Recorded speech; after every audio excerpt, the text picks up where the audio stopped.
like Rick Van Winkle, who slept for 20 years, and when he woke up, America was far ahead of him.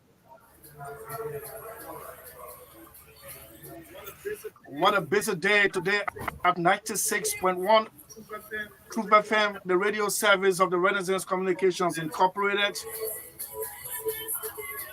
Two potential presidents of the Republic in the ensuing election.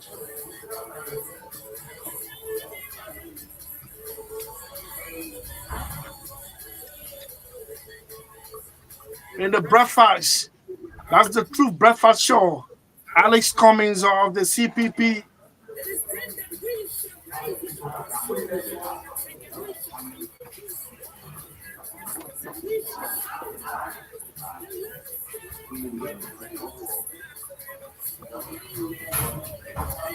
Alex Cummings of the CPP was here and was drilled by the producers and presenters in collaboration with Prom FM.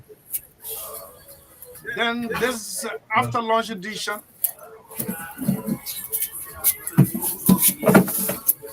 here comes the State of the Nation with your humble servants Magdalene and Chris, playing host to former Vice President and standard bearer of the Unity Party, Jobsa Yuma Boakai. Of course, some other text and say this has added to your credential. I mean the station. Let's get something going. We do what others can do. Guess what? Today's broadcast, the presentation of State of the Nation,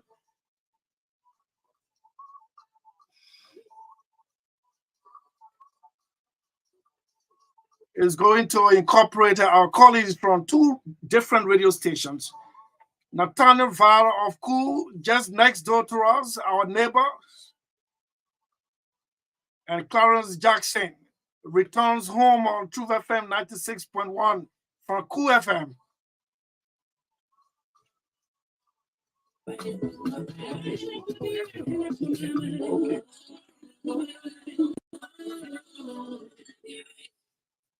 Did I say Clarence Jackson from Cool? No, not Vad is from Cool, and Clarence is returning home at Truth FM. His entire Moravia broadcast began with Truth FM. So Clarence is from OK, Clarence is joining us, and with me, Magdalene. So the four of us will drill the former vice president, the Unity Party flag bearer, and then we go. It's going to be an hour interview, and after that, I see some familiar faces, and after that, some of the followers of Mr. Boakai, some intellectuals will remain in the studio so we can to see whether they can add additional meanings to some of his comments or policy statements he's going to make here. This is State of the Nation. Let me use this time to welcome my co-presenter, Magdalene. Magdalene, good afternoon to you. Good afternoon to you. Good afternoon to everyone. It's going to be here this afternoon. Okay, so what's up? How was your weekend, man? Yeah, I had a wonderful weekend, and Friday I went under the rain home after the business and economic show. Yes, and we hosted the CEO. I didn't know until after the show before I recognized it was him, Chris, the CEO of Chris Onanaga. Yes, from FM. And he was our guest. He really struggled with his knee that day. Yeah, I really struggled, and he said I'm gonna pay some fun. But yeah, it was actually wonderful. And then on Saturday, I was invited by the Federation of Liberian Youth to serve as a moderator for their for a panel discussion. Yeah, what? Le Pen?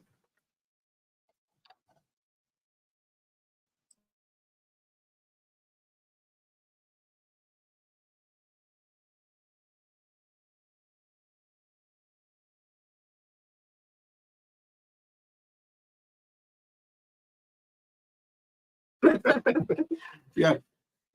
Yeah, so it was wonderful all the weekend. I was at the Maria City Hall. I served as one of the moderators for panel discussion, and we had a wonderful time on Sunday.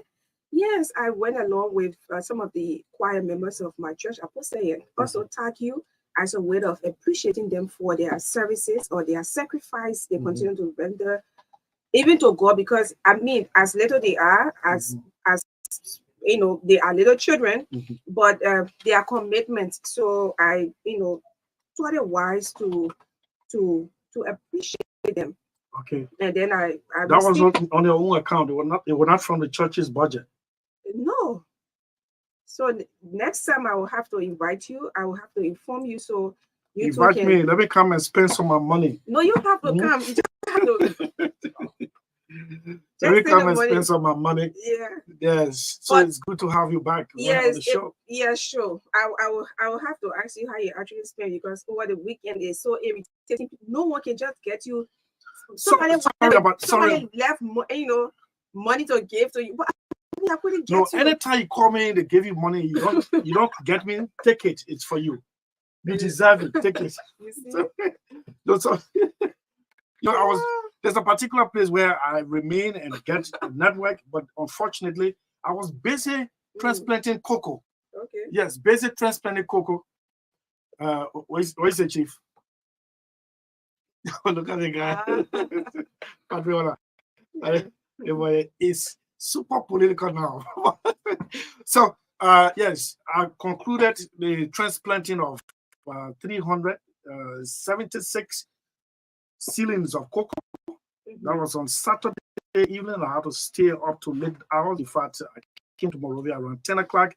And then on yesterday, I decided to cool off a little bit to harvest fresh garden eggs, or what you call bitter balls, and give it out to people. I mean, you're always bragging about your farm and your production. But I told them with a warning. I gave it to them with a warning that I will not give it free again. Yes, I will not give it free. I didn't sell. I will not give it free again. So, what's about the ones that you pack up for the office?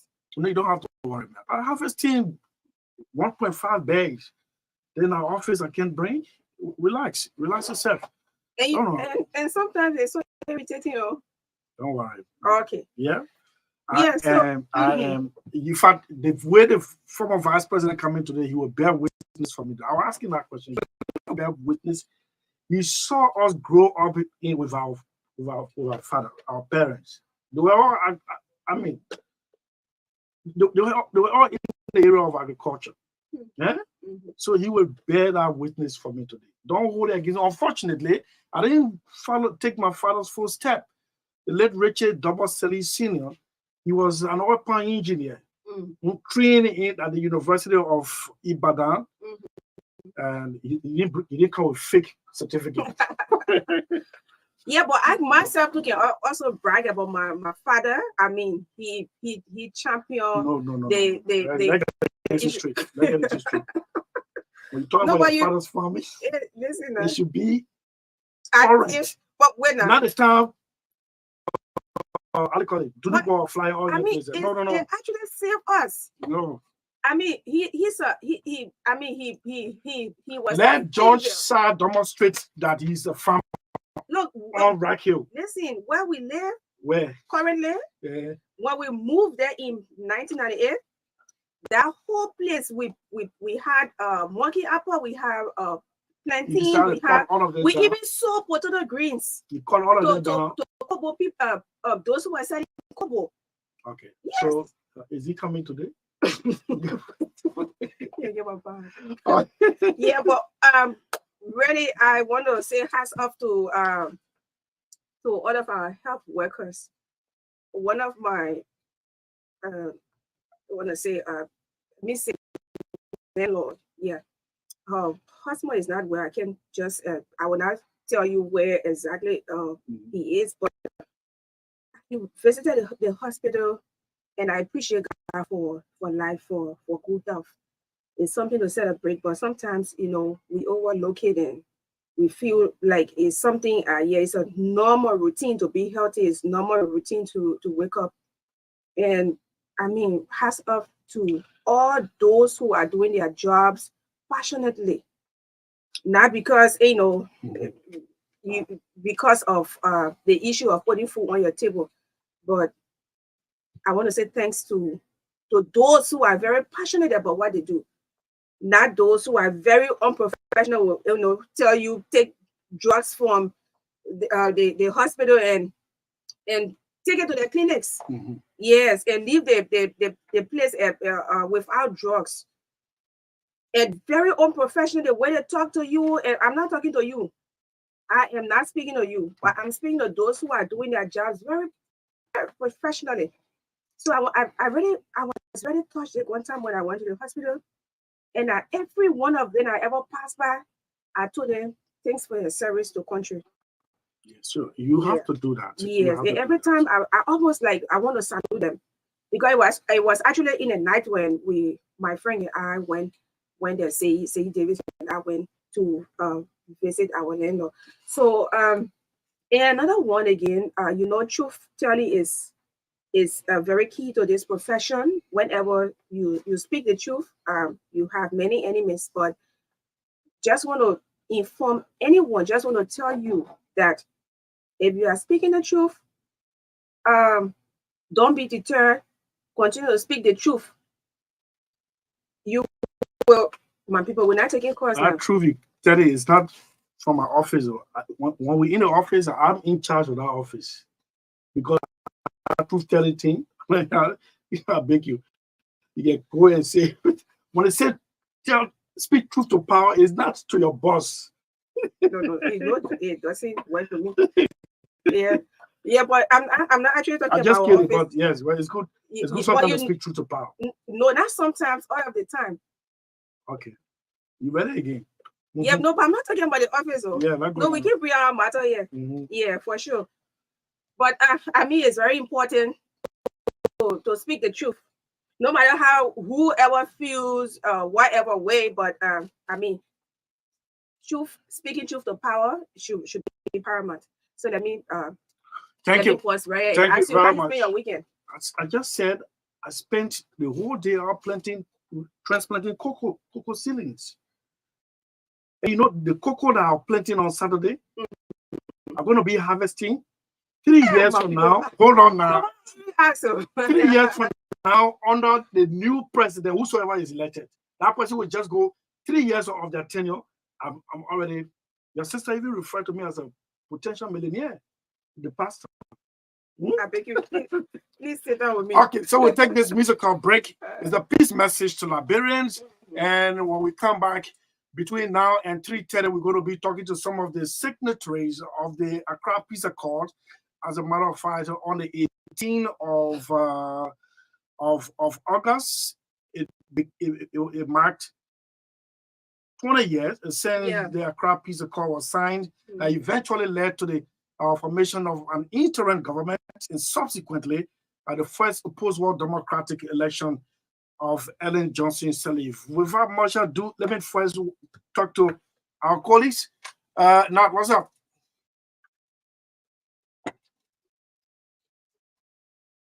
And I must appreciate you.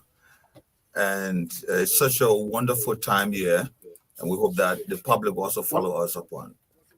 Was the reception cool? Like cool You know, for us, it's our motto, we are cool. And wherever we go, we'll receive such a reception, it resembles ours. So I must commend you. First, right now is 90% until otherwise. Thank you very much. You want water? Please signal. My dealer will serve you water. That's all we can promise. But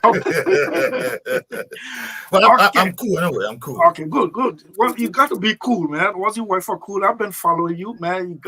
You are a resourceful. You are resourceful, and I admonish you to keep your balance as you've always done, man. There's life after journalism.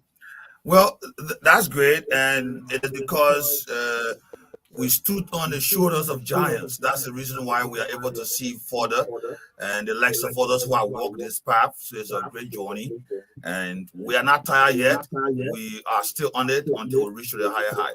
But I must appreciate you for following. Thank you very much. And then we are waiting Clarence Jackson of OKFM. Well, first, this musical break is a peace song sung by Lucky Dube, the Stato Peace, Perfect Peace. He sang it in favor of South Africa, but we are doing it for Liberia. And right after that, we will talk to some of the signatories. David Coty was one of those who signed on as while they were in Accra, Ghana, to bring peace to Liberia. This is Peace, Perfect Peace by Lucky Dube.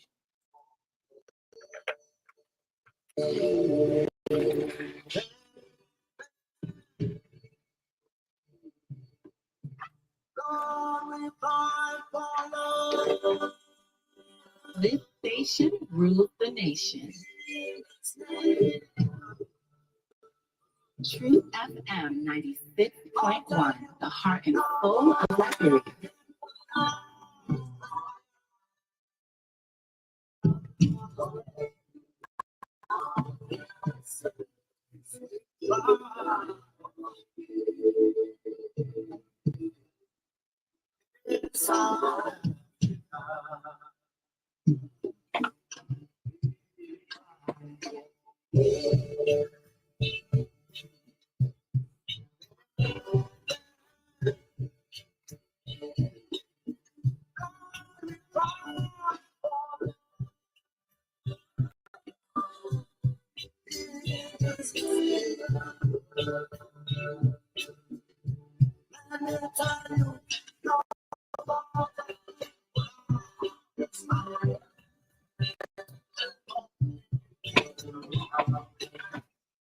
Let me tell you something, a conversation between my employer just before we came on air. They asked me, I'm told Barker is coming, right? And I said, yes. He said, well, you guys are really busy today. Let me remind you, Chris, a quote. Did you refill the tank of the generator? No excuse.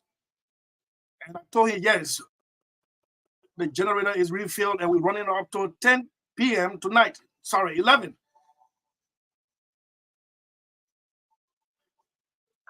Mr. Director Radio, what's up?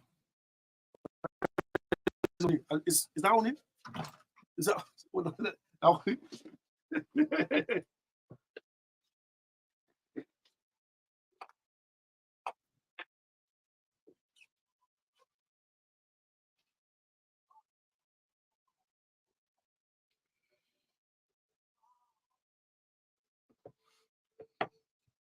Wow. You want to hear this one? Yeah. No. So my bestie, David Cody, says, when you speak truth, you don't have many enemies, you have stupid. Oh no, why even have to say you have stupid enemies? Well, please call him. I just calling him to use public money to go and live in. We promise Yes. He's not going to pick up your call anymore. Really? Yeah. That's what he said. That's what he said. Yeah. David Cody. David Cody, the chairman of All Liberian Coalition Party, ACOB, was one of the signatories to the Accra Peace Accord that lasted for a little over 90 days in search of peace. On August 18, last week, Liberia celebrated 20 years of uninterrupted peace. Back to back, 2 times democratically held elections. David Cody, good afternoon to you. Good afternoon to you and to your studio guest, Guy from Cool, and to my bestie. Okay, so are you there? Yes, I'm Okay. here. Please back up. Let's 20 years down the line, you guys were in Accra in search of peace, while the Liberian people stood on their heels or toes, waiting to hear the good news from Accra. And that eventually, obviously, the NPP people will not love to hear that. Eventually told Mr. Taylor, you have to leave, and brought in the interim government. Tell me some of the hurdles or obstacles or prospects at the time when you were in Accra, every time meeting disagreements and agreement. Tell me, let's hear you. Well, thank you. Well, actually, on June the 4th, with the nation was staying there for only 3 weeks for this peace talk. But as your resident said, we were there for 3 months and a half. And one of the major reasons why we stayed so long was because we were trying to find somebody who was going to be the chair of the interim government.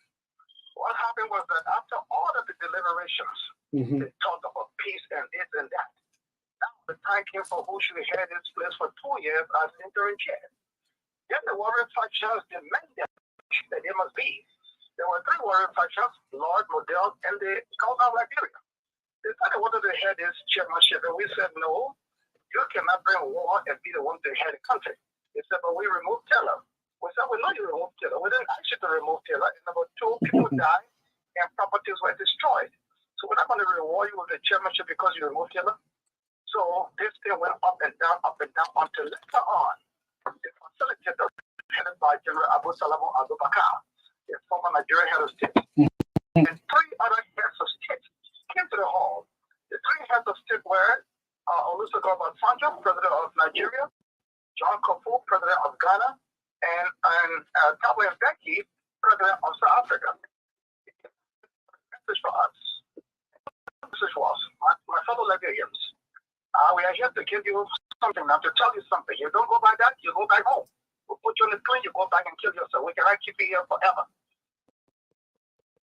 That man said to us, the international community has already spent $10.5 billion on the war, and that was in 2003. Up to this time, we're not going to keep you here indefinitely. So you have to decide how to do it. But we're going to give you our own way we want it to be done. Number 1, you, the warring factions, you will not be part of the selection or the election. You only sit there and wait. After the selection or election of 3 persons from among the political parties and civil society, we will give you the 3 names and you can select from among them. And that's how it ended. By the time they said it, they left the hall. So the warring factions left and went back to their hotel in a place called La Palme, a 5-star hotel, and we remained at M Plaza Hotel. And then when we remained there, right away we started what? We said to ourselves, well, the people are serious. We got to be serious too. So we decided not to do the selection or by consensus. We decided to have an election to select the 3 persons to be given to the warring factions and all were to be given to the facilitators, all were to the warring factions. So we decided to have an election, and we selected a 3-man election commission headed by the late Harry Peace. And then the Harry Peace committee drew up the rules for the election, and it came back to us in 1 day. And then, according to the rules, we're supposed to have a campaign for 2 days, and then we do the election by secret ballot. And there were 12 candidates in the race. And after the elections, after the campaign, the election went on. After the election, Ellie Joseph SAAH won by 2 votes. I'm sorry, I was driving just now. I didn't pack properly. Yeah, no problem. Go on. I hope I'm clear. Yeah, you're very clear, crystal clear. When the elections went on, Ellie Joseph SAAH won by 32 votes from the Unity Party. And the next person who came to Ellie Joseph SAAH, a distant second, was Councillor Rudolph Sherman of the Tory Party. He came second with 18 votes. Now, there were 3 persons with equal votes. Judy Bryant, 17. Kipote, 17. And the late Harry Maniba, 17. So we had to do a rerun for these 3 people to select one to join Ellie Joseph SAAH and Judy Bryant. And Councillor Rudolph Sherman. For the other people, some of them got 3-0, Elijah Kuma got 4, just like that. I still got my records with me. Now, we had a rerun. We had another campaign for another 1 day, and we had a rerun for those 3 persons. And that's how Judy Bryant won. And we sent those 3 names. We gave the General Abu Bakar and his group came back to the hall, and we gave him the 3 names. Ellie Joseph SAAH, 32 votes. Rudolph Sherman from Tory Party, 18 votes. And then Judy Bryant, 17 votes, even though we did a rerun for them for him to win. When we gave the names to the facilitators, Abu Salami and his group, they took the names to La Palme, a 5-star hotel, and gave those names to the warring factions. Now, when the news got around, in Bujumbura, in Monrovia, everybody heard, people were following. Yeah, sure. BBC was always there. Everybody thought in Monrovia, in Bujumbura, and even ourselves in the hall, that Ellie Joseph SAAH was going to be selected. But to our surprise, when General Abu Bakar and his group came back to the hall the next day, they opened the paper and said, well, my people, ladies and gentlemen, the person who has been selected now is now Judy Bryant. So right away, the man was a special bed, and common soldiers went around here to remove her from there and took it to a special place. All right. So that's what was done. The selection of Judy Bryant was done that way. So why didn't you people resist that the results given to you by the ECOWAS authority was not what you people voted? What do you mean when you say result? You voted Ellen Johnson, right?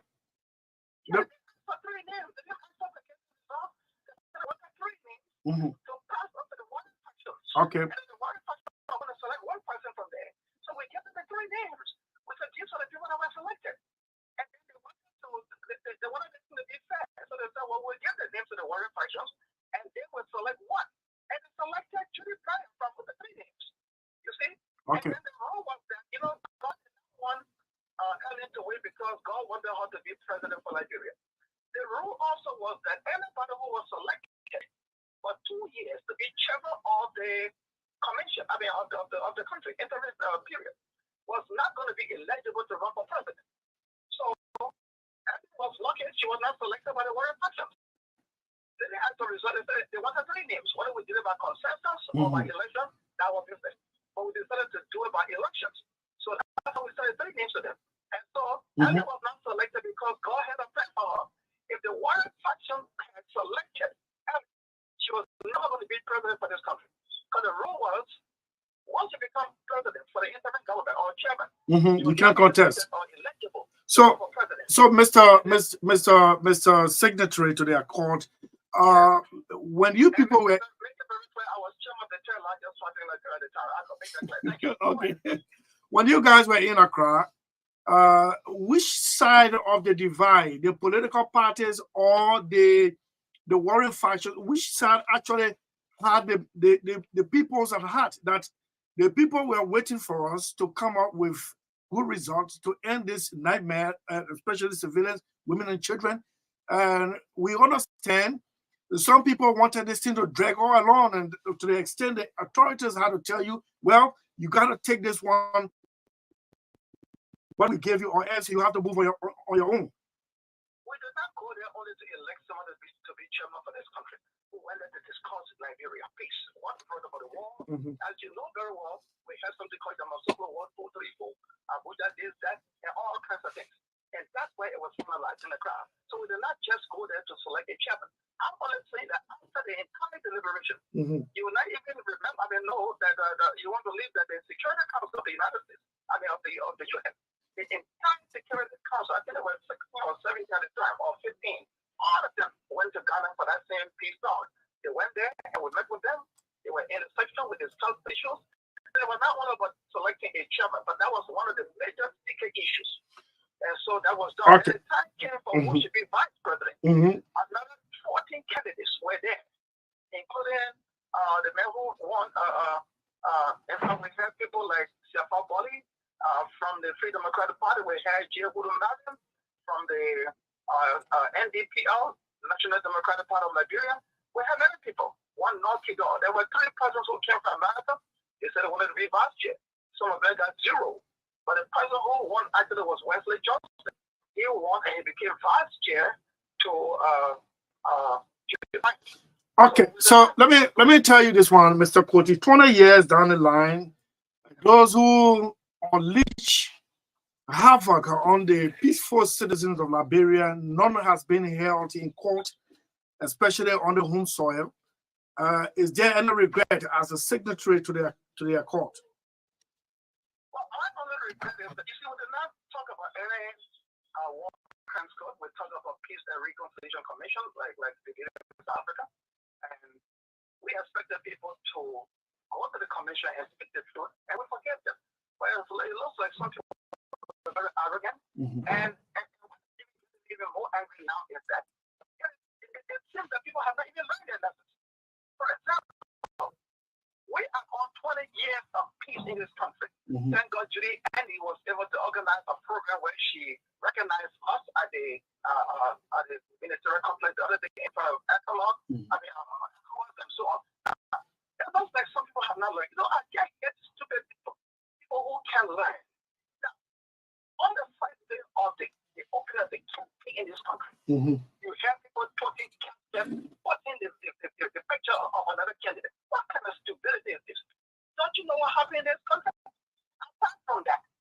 Mama, don't take, Mama, listen to me, Mama. Don't take my animal from the trap. Okay, all right. Yeah. That's what gets me angry here is that I don't know who these people are and where they come from. Every time certain people go to have a program or march or do something, you find some people throwing rocks. What is this for? This is why I said once this country is not normal. We got a serious problem here. Throwing rocks at this time, other political companies calling leaders for what? Who are you?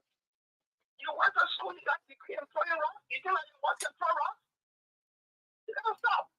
What if other people decide to do the same thing? This country will go on fire. Congo went to have a demonstration whether they did march or something. And he said all people went there to step the entire group clear rocks all over. Why? We need to talk to the young people. Don't let people fool you in this country. I don't know who's fooling who. We're not gonna stop. This country is already in the 15th century. While other people are living in the 21st century, we are still living in the 15th century. Electricity is zero. Road bad. Hospitals, no drugs. Yeah, you want to toss back another 10 years? You gotta stop that, man.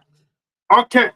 Okay, Mr. David Koti, signatory to the Accra Peace Agreement or Comprehensive Peace Agreement, representing then ACOP. ACOP is, yes, was the third largest political party. Yeah, David thank Koti. you for some information. Yeah, please. When Chancellor became president in 1987, there were 13 political parties. And interestingly, there were 13 counties at the time. This was all we had 26 senators. And when Taylor was decided to run for the second time in 2003, there were 18 political parties.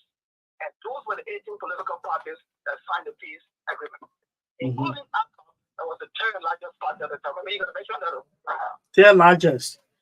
But it has lost its place. It has lost its place. oh man, you think you want to live forever? Yeah. Okay, Chief. Thank you. Thank you so much. For the information.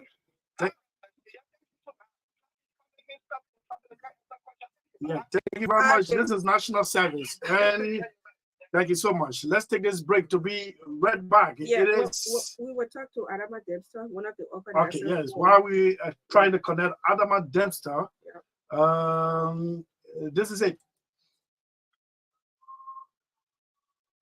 Right after the signing of that Accra Peace Agreement, this was the result. Mr. Taylor had to leave. Participation of the United States right now is crucial in whatever way. We embrace it, we accept it, we invite the United States to come full force and assist in this process in bringing peace back to Liberia. He has extended an invitation.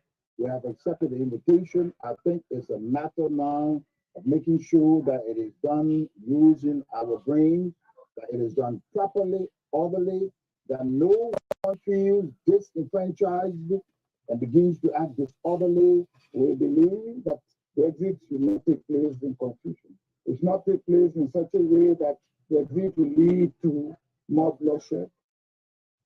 That's Charles Taylor, one of his last comments or speeches made before he took off, gave out the presidency. Let me use this time to welcome Clarence Jackson. Clarence, you're back home. Welcome. Clarence, are you there? Clarence, are you there? Let me use this time to welcome Clarence is back home. Clarence, good afternoon to you. I'm good. Clarence is going to form part of this landmark interview. You've already welcomed Natva of Cool. Clarence is from OK. Clarence all started with this frequency. Though you have to spell out in Banga, I'd like to use this time to give you a standing ovation for your return. Thank you, Chris. And like you said, every time I come back, I come to Truth FM, I think I'm back home. Some of us had the opportunity to become the voices we are now because of institutions like Truth FM. A lot of people don't know that. I was in Banga. I think I only needed a pedestal to get my voice heard. It took people like the Patrick Horner, the Christopher SELLEE, the late Zinu Mira. I'm not sure some of the new faces who are around will know the story, but as far back as when you guys were outside Moreville in the Virginian area, I mean, you saw me and you saw me very well. And I've always said, because it was because of Truth FM that I didn't know Star Radio were watching, and Star Radio had to snatch me. Star Radio had to snatch me away from you guys. Yeah, that was the beginning of my rise, you know, to journalism in Liberia. And I'm always grateful. I always say to Patrick, I always call him, you know, the all-time boss. And I mean, I can say it with all stupors, because you guys did well. You know, you elevated the voice. You were always there for me. And I like to say thank you. One day I explained the story to Musa Belete and he was shocked. He didn't know that, because I'm not sure he was into everything at Truth FM. No, he's not into everything. Yes, I remember I used to come from Banga, and then I'll come to Aston Street, and Patrick wants me to be on the TV in the morning and all these kinds of things. So everything started at Truth FM, and I like to say I'm grateful. A lot of people don't know the story, but I'm always privileged to say the story anywhere. And I insist that I'm a product of community radio. I mean, you can't take it from me. I'm a community radio journalist. You got to be proud of that. You can't take that from me. No matter where I am today, I owe it to the community radio journalism field. And people like you, Chris. So thank you. I'm home. And I'm always, I look forward. Nobody knows exactly what the future holds, but you brought my lady. You know, I always pay the dues. Look, those of you who are not watching online, Nat and Clarence are twinning. The two of them, I don't know who has the longest beard now, except that Clarence is gray. Clarence is gray, but Nat is blessed. He has everything still black. Yeah, and like I said earlier on, it is as a result of those great guys who have walked through the media institutions and have paved the way for a generation. So with a beer, they say, so with Clarence here, but that's just it. And it is out of grace and blessing that these things come. You don't buy it, and it comes from God. I must say that in short, it comes from God. So it is a blessing, and it is great to be on this platform. It shows the kind of unison that comes with the media, especially at this point where Liberians will be given opportunity to exercise the franchise, to say, yes, let Liberian go this time around after another 6 years, and let Liberian themselves take care of the election. So it's a great privilege, me sitting with the likes of Clarence and Chris on this platform. Okay, so Mark, you want to interact with the two? Magdalene is here. Chris, who told you to be cutting your beer? I mean, why are you holding people responsible for growing beer when you always have razor blade in your car? No, I rather used to keep beer, but one of these days I'm in the woods trying to transplant cocoa, and then they tonic rope in the bush, they hold my beer and near they gash me up. And I said, well, I think I need to get this thing off. Wow. So the day you come there, don't worry, you say you have to do it. Okay, so yes. Yeah, Chief Clarence Jackson, I interacted with him already. I'm not really familiar with as in VAR. Is it VAR? Nathaniel VAR. I'm gonna call you as yeah. Sometimes I'm monitor cool when sometimes when we're off. Yes, and it's good to interact with you today and keep okay. It's great, Magdalene. Let me say thank you. I mean, it's another history that has been made since we were never interacted. Today have started another year or another century, or probably to the end of the world. Yes, Chris, and I also wanted to say thank you for your attempt to bridge the gender gap. You know, we have to elevate our women in the media. We have to promote them, and I'm happy that you've done this with Magdalene. You continue to be by her side, and I noticed that she's also taking advantage of all these opportunities, because you see, it's one thing for people to provide you the platform for you to excel, and it's another thing for you to brace yourself for the challenge or the challenges that comes with those kinds of things. So Magdalene, you're doing a great job, and Christopher, history will be kind to you. This is something that all of us need to do at our different media institutions to get more. People get tired sometimes listening to Clarence, I'm telling you, man, Julius, Christopher, Jalak. You got to make people, like I'm saying, if you guys were not at Truth FM, for example, I don't know how it happened, but if you guys did not scat people like us, you know, I'm not sure we would have gotten to where we are today. But particularly to see a woman excelling, you know, being a talk show host and doing so well, I think it's something that we should. Unfortunately, I'm not a good reader of history. I would have written something, you know, yeah, with Christopher SELLEE. Okay, so I follow at some time, right? From the beginning, Magdalene used to be so shy. Oh, yeah. I recall, can't Man, talk a you lot. get a shot. That is the shot. But right And now, and then this shows to me that yes, you used to. yeah, listen. I follow. That is the And problem. sometimes you can get Christians. I said, Yes. wow. But that's great. Magdalene, he said, is good. And Chris, let me say thanks to you. We should. This should not be through legislation. It should not be always government bringing laws or rules or regulations on us allowing women to sell. But once the platform is there and they are prepared, let us give them the chance. I hope other institutions can follow suit. I'm also wanting probably in the future I might have a female co-host to my program, The Heat.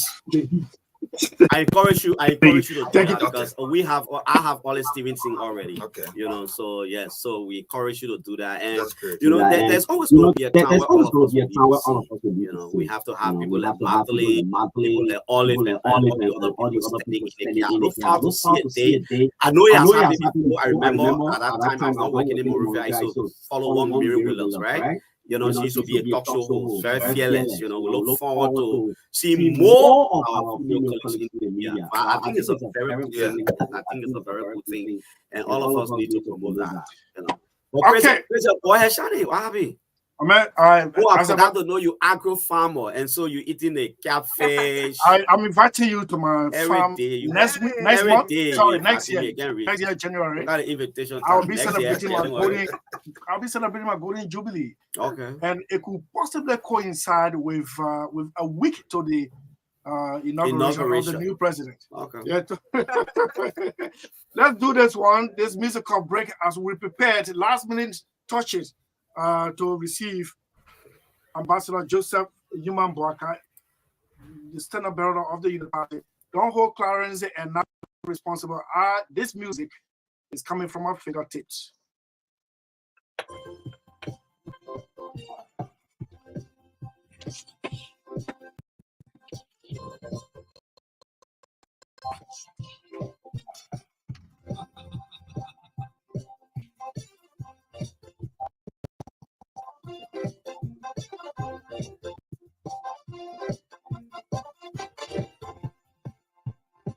The system.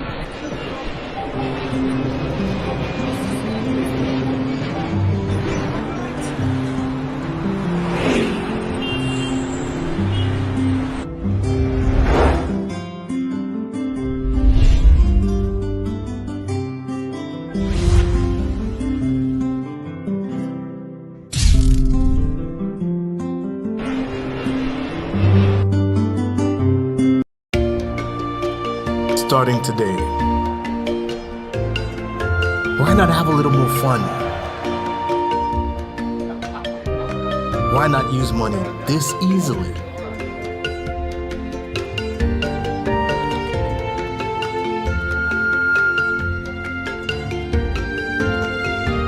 Why not get even closer to family? Why not work how you've always wanted?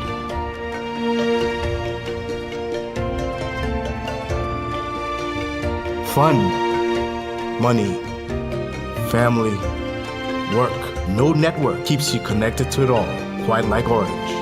It's all about what matters to you.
starting today.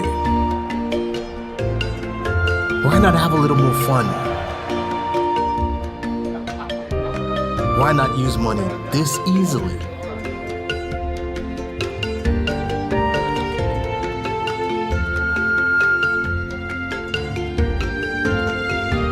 Why not get even closer to family?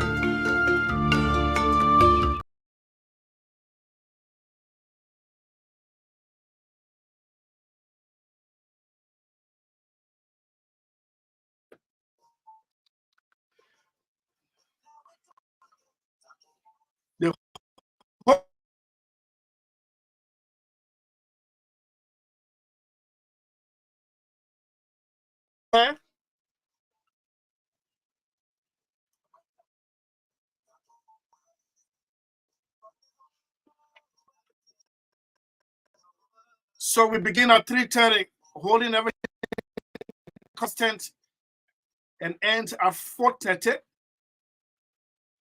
Then the JNB team will come with a post-mortem analysis to add meaning to some of the policy statements he's going to make.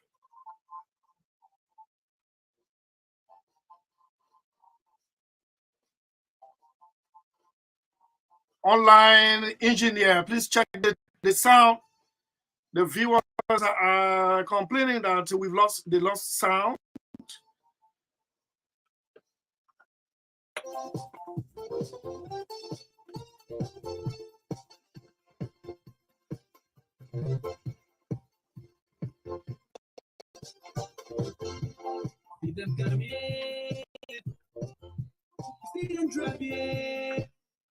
Congratulations to you, Liberia. You are exporting electricity to Cote d'Ivoire, a country that has surplus times surplus. Meanwhile,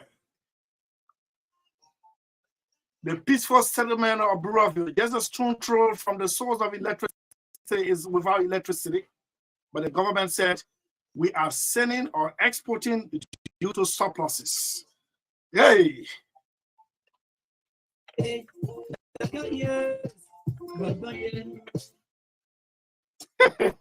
Clarence. Bobby Alex said I should take time when you quit to sleep on the job.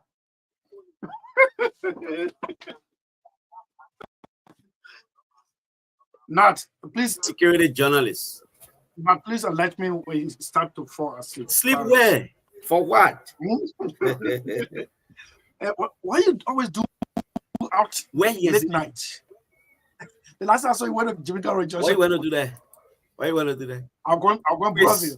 Anytime you see me anywhere in Moravia, 8 p.m., stone me with rat.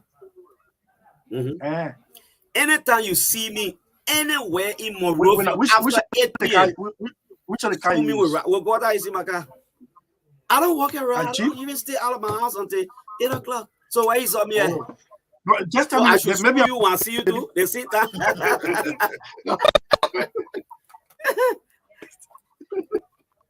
People are talking about, and now we're talking, and now we're singing.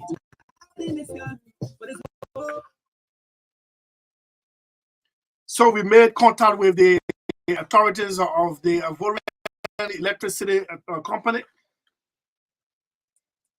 and they told us maybe the close of this week they would tell us. I had to go deep into this one.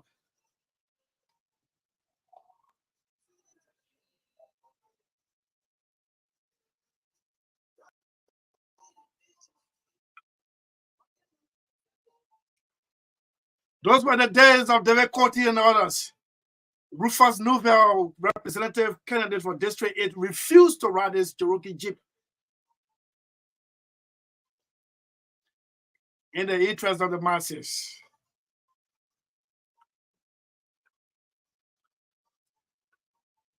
That's Levi Zenaway of Nimba County. Those days was 1998 when he signed the son, who was then president of the Republic, Charles Gange Taylor. So let's do this one. This is it. This is recorded in the preamble of the United States Constitution, which is now half an hour. Necessary for people to dissolve the political bands which have connected them with another, and to assume among the powers of the earth the separate and equal station to which the laws of nature and of nature's God entitle them. A decent respect to the opinions of mankind requires that they should declare the causes which impel them to the separation. We hold these truths to be self-evident, that all men are created equal, that they are endowed by their Creator with certain unalienable rights, that among these are life, liberty, and the pursuit of happiness, that to secure these rights, government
starting today. Why not have a little more fun? Why not use money this easily?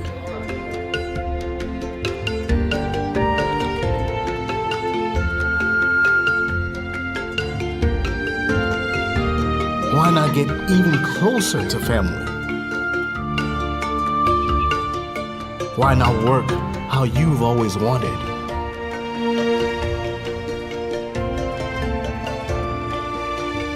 Fun, money, family, work. No network keeps you connected to it all, quite like Orange. It's all about what matters to you. Orange. Starting today.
Starting today. Why not have a little more fun? Why not use money this easily?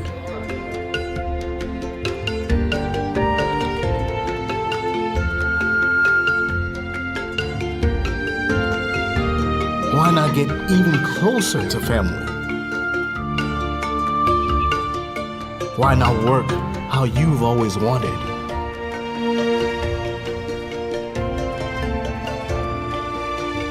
Fun, money, family, work.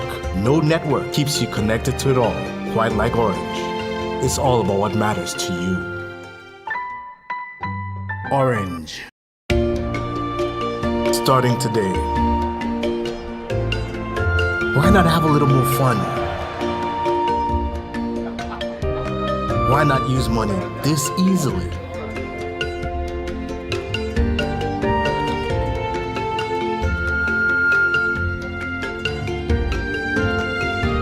Why not get even closer to family? Why not work how you've always wanted?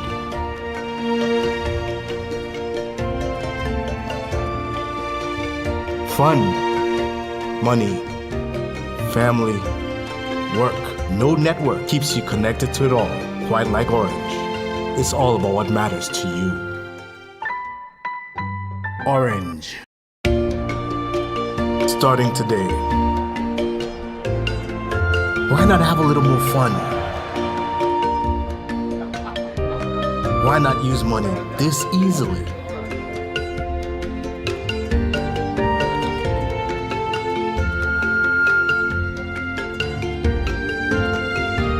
Why not get even closer to family? Why not work how you've always wanted?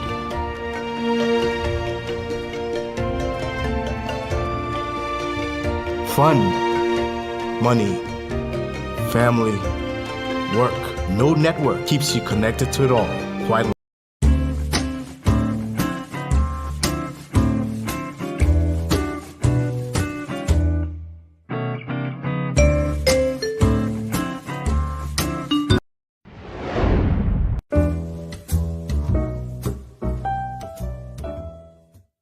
Let me make sure I got all the sanitary items I need.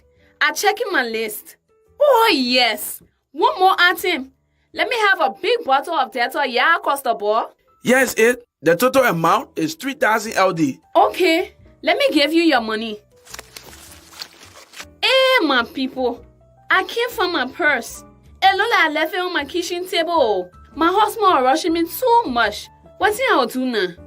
Don't worry, Costa Homo. You can pay with your phone. Yes, the code here on the wall. Awesome. Yes, I do have money on my phone. With Orange Money, making payments for goods at your favorite store with your merchant is as easy as ABC. Dial *144#, select currency, select pay with Orange Money and follow the instructions. With Orange Money, life is easier. No stress. Orange.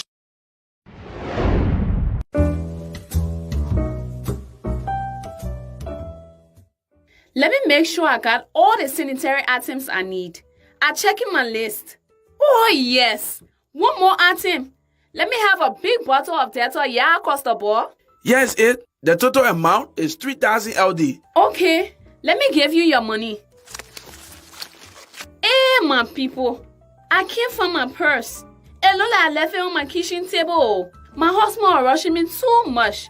What's I'll do now? Don't worry, Costa Homo. You can pay with your phone. Yes, the code here on the wall. Awesome. Yes, I do have money on my phone.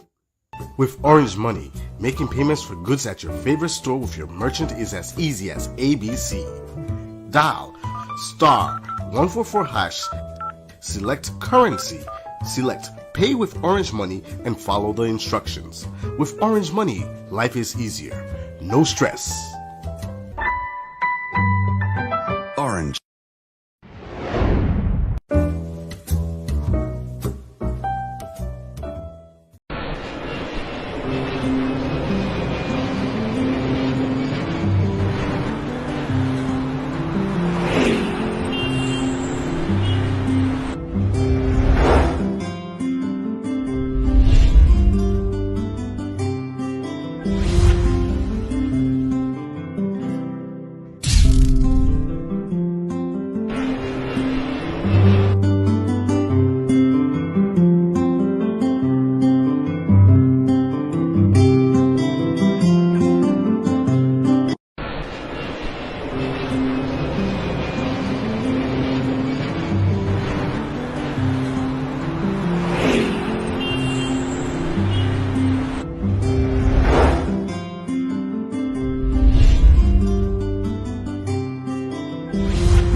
starting today.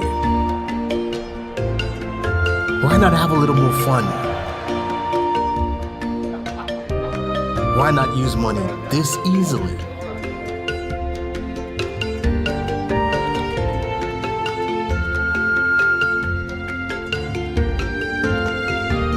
Why not get even closer to family? Why not work how you've always wanted?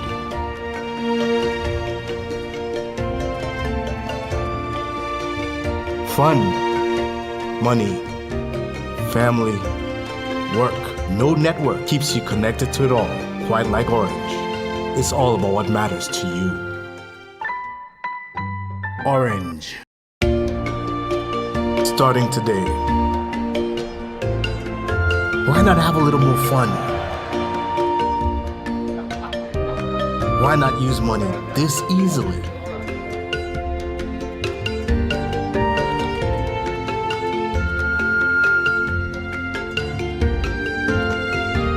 Why not get even closer to family? Why not work how you've always wanted?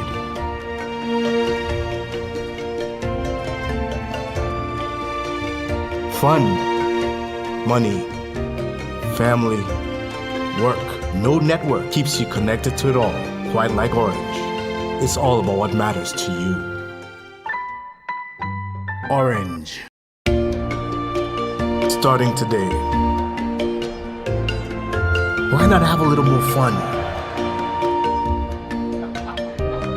Why not use money this easily?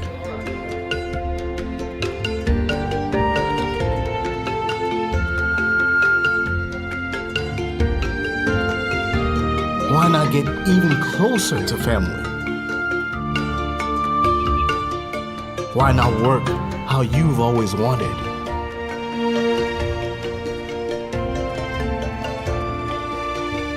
Fun, money, family, work. No network keeps you connected to it all, quite like Orange. It's all about what matters to you. Orange. Starting today.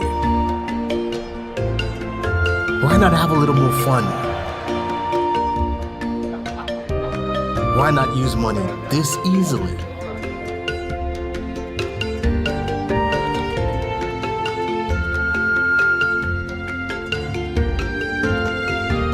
Why not get even closer to family?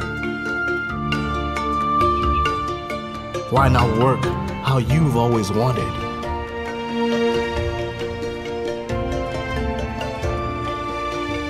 Fun, money, family.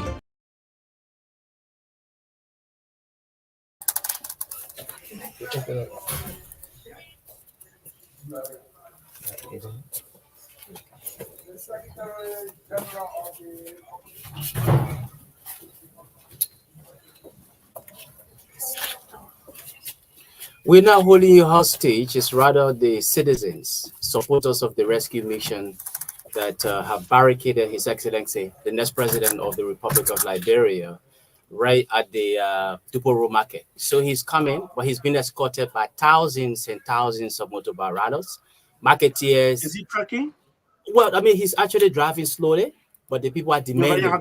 Yeah, right around Duporo market. So he's soon going to be entering in studio to speak to the people of this country. Okay. Amos Twet, the chief scribe of the United Party, giving us a hope that very soon his candidate will be arriving. This is State of the Nation. My name is Chris. I'm here with Magdalene and also Nathaniel Val of Cool FM and Clarence Jackson of OK FM. The four of us are managing this interview of the United Party candidate. As a matter of fact, this morning, Prime FM in collaboration or True FM in collaboration with Prime hosted Mr. Alexander Ben, the comings of the collaborating political parties, and we have similar gathering in the compound. Those of you who are listening, there is also a huge crowd outside of the fence, just less than a yard out of our fence, and we also anticipate further obstacles in having the Unity Party Senator driving into our compound. Meanwhile, this state of the nation is on Truth FM 96.1, and my colleagues from OK, as I said, OK and Cool are also here. So this is the reason why we should have election. Listen to this one. To dissolve the political bands which have connected them with another, and to assume among the powers of the earth the separate and equal station to which the laws of nature and of nature's God entitle them. A decent respect to the opinions of mankind requires that they should declare the causes which impel them to the separation. We hold these truths to be self-evident, that all men are created equal, that they are endowed by their Creator with certain unalienable rights, that among these are life, liberty, and the pursuit of happiness, that to secure these rights, governments are instituted among men deriving their just powers from the consent of the governed, that whenever any form of government becomes destructive of these ends, it is the right of the people to alter or to abolish it, and to institute new government, laying its foundation on such principles and organizing its powers in such forms as to them shall seem most likely to affect their safety and happiness. But when a long train of abuses and usurpations pursuing invariably the same object evinces a design to reduce them under absolute despotism, it is their right, it is their duty to throw off such government and to provide new guards for their future security.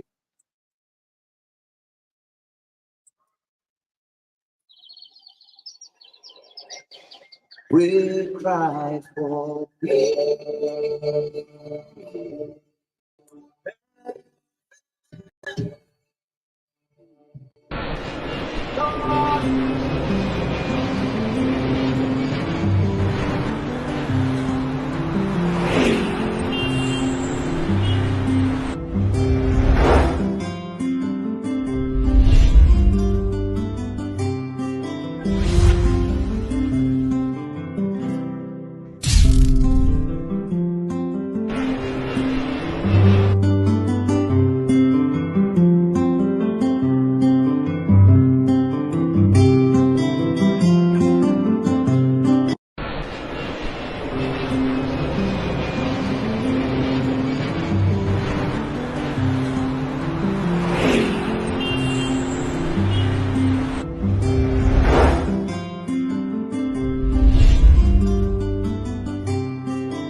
So, in a moment from now, wow, this is presidential. You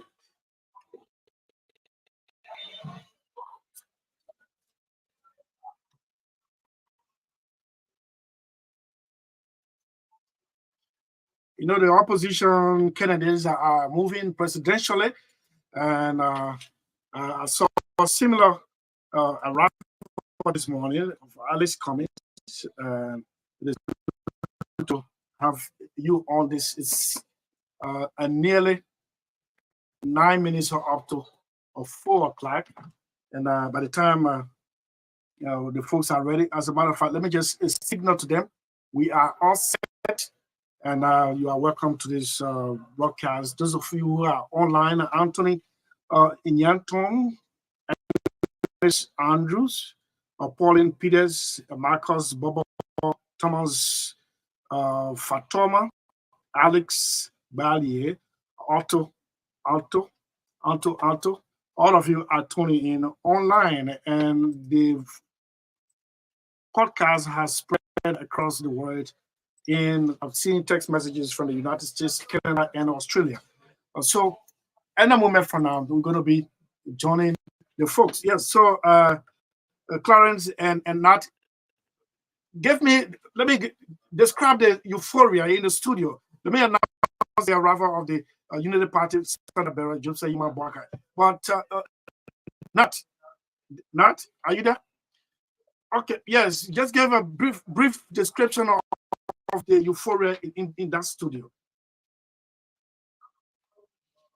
Online media, especially since the Honorable Joseph Yuma Bwaka ambassador left his home, the crowd, motorcyclists, Liberians want to see. So this certainly shows that such a visit, especially at the radio station, to speak to the Liberian people is very much important. And as much as possible, you are aware that he is a candidate to the elections. So Liberians are willing and they are prepared to listen to these people. Remember, at this point in time, Liberians should be given an opportunity to recruit, because all of these candidates, they can decide. And these are independent decisions. So Liberians should be given an opportunity that they can exercise this constitutional right, that they can be able to know their candidates, and on October 10 they can go to the poll and make an independent decision. Somebody told them, say, this is what I did, this is what I wanted to do because this is my country. This is just what I'm seeing, especially before the arrival of Honorable Bwaka.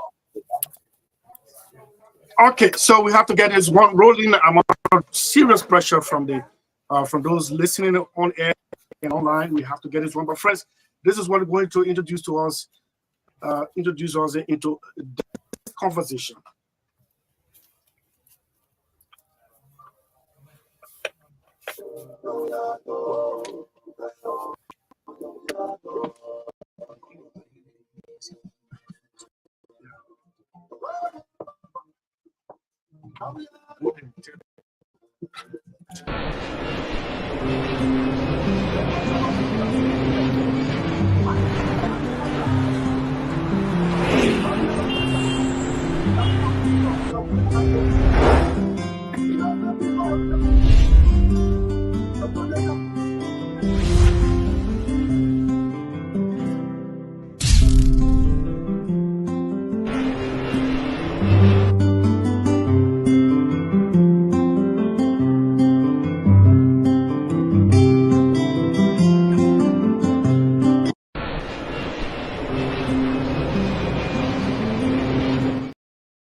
Charges are on now. Clarence, good afternoon once again. Welcome to this edition of State of the Nation. Thank you, Chris. Thank you. It's a pleasure to be here, and it is for me an opportunity to at least interact with the former vice president for the very first time. It is important that we have more of these kinds of conversations that we're about to have, for better decision making in October. So it's good to be back home, and I'm happy to be here. Okay, back home. One time, Central Liberia correspondent for Truth FM, Clarence Jackson, is returning home in different capacities. Station manager, OKFM, and guest presenter, State of the Nation. Without much ado, here comes Nat of Cool. Yeah, thank you. And it's a great honor to be on this great platform, especially with other media colleagues from across Liberia. This shows how the media should run, the openness should be there, and also sitting with former Vice President Honorable Joseph Yuman Boakai. It's a golden opportunity for me, and it will go down into history. So, Clarence, it's a great opportunity, and I'm honored to be here. Okay, so my co-presenter, Magdalene Mike, good afternoon. Welcome. Good afternoon. You up for this interaction? Yes, sir. Thank you so much for your in and out finishing touches. And so here we go. With 3 minutes or up to 4 o'clock. We did this deliberately, delayed the guest a little bit, let him take a breather and consult with his people, talk to our colleagues. Now here goes Ambassador Joseph Yuman, standard bearer of the Unity Party. Ambassador, good afternoon to you. Welcome, State of the Nation. And thank you for inviting me. You look relaxed, Chief. When it comes to telling what I know, I'm always relaxed. Okay, so it's good to this interaction. We're going to do jointly. We're going to have 7 introduction. I said we haven't done it before. So this is a new electoral cycle. You tell us who is Joseph Boakai and mention, if you will, the long walk to Monrovia from Wasonga. And then we'll retrospect a little bit. And then we come to the show 2023 elections. We have 50 days to go. And yes, then I'm told you begin your Massachusetts County visit on tomorrow. I stand to be corrected. So these are topics lined up. So let's get into it. Who is Joseph Yuman Boakai? Well, thank you very much. And it's well said until you've heard it before. Maybe you want to hear more of it but I was born in Wasonga. My mother had 5 children, 5 boys. By Kisi tradition, I'm the 5th son, so my name is Numa. I'm the only one left. That means there was one that was gone. I for some reason, my parents didn't have the means, my mother was handicapped. But for some reason, maybe God, a divine reason, they decided to send me to school. I know the most reason was that there's a scar. It was a saw blade. You know, in the bush they have the grass, sawgrass, a cut. And normally the people go to brush farm, they have those cuts. And it doesn't make a saw. I made a saw. And my parents, for that reason, said, I think this man's supposed to be a queen man. That's belong in the bush. And say they made every effort to send some relatives, uncles, and that's how we ended up in Australian to live with an uncle who was very, very nice. Then I rarely live. And so whenever I escaped my uncle, I went to this full old land because there were a lot of kissy boys and girls living there with me. And I managed to go to school. But then, because of some difficulty back and forth, every now and then my uncle would come and demand me to go back home. I left, came home. An aunt of mine who was married to an old man born guy. He was a train operator. My aunt decided to bring us. In those days, there were no motor roads, so we had to walk. I lived at the age of 9 with a younger sister, and we all walked from Foya to Bommy Hills at the time. I cannot even tell you how long because I didn't know. We just slept anywhere, everywhere. That means using a better forest. All through the forest. All through the forest. Spent days and weeks. Finally arrived. And when I came there, the old man took on the day. and I was registered in the United Pentecostal Mission. I attended the United Pentecostal Mission until my aunt decided she wanted to go back home, and we had to go back. And but then I was determined to go to school because my aunt had a living on the village, and they were selling the less table market, and that's what they wanted me to sell. But I challenged her and decided I was not going to do that for long. My father came, and I followed him, came back. Another aunt who in Firestone, she was about to go, and we had to walk again all the way to Firestone. I got to Firestone. I think those days there was some kind of when the old man or the washier ran out of workers, they would lose their job. So the moment I got there, my uncle then he had lost some good boys, and so I was recruited to travel. I didn't know how to travel. Interestingly, when we went to travel, it was he and his wife cleaning the car, and I'm learning to type. So the three of us did the talking. I did that for 2 months. A particular day, I wasn't able to carry the bucket like the Firestone people carry their shoulder. I put on my head. I fell down the little Western. I had to go to the creek to take a bath. But I did it 2 months. The money I got from there, I bought 2 pairs of shirt trousers, 2 short sleeve shirts. And I came on to Monrovia. Luckily, I had a friend who used to manage the clubhouse in Bummy. He had a pickup. I jumped in there, and I went back to Bummy. This time I gave myself to missionaries and a mission.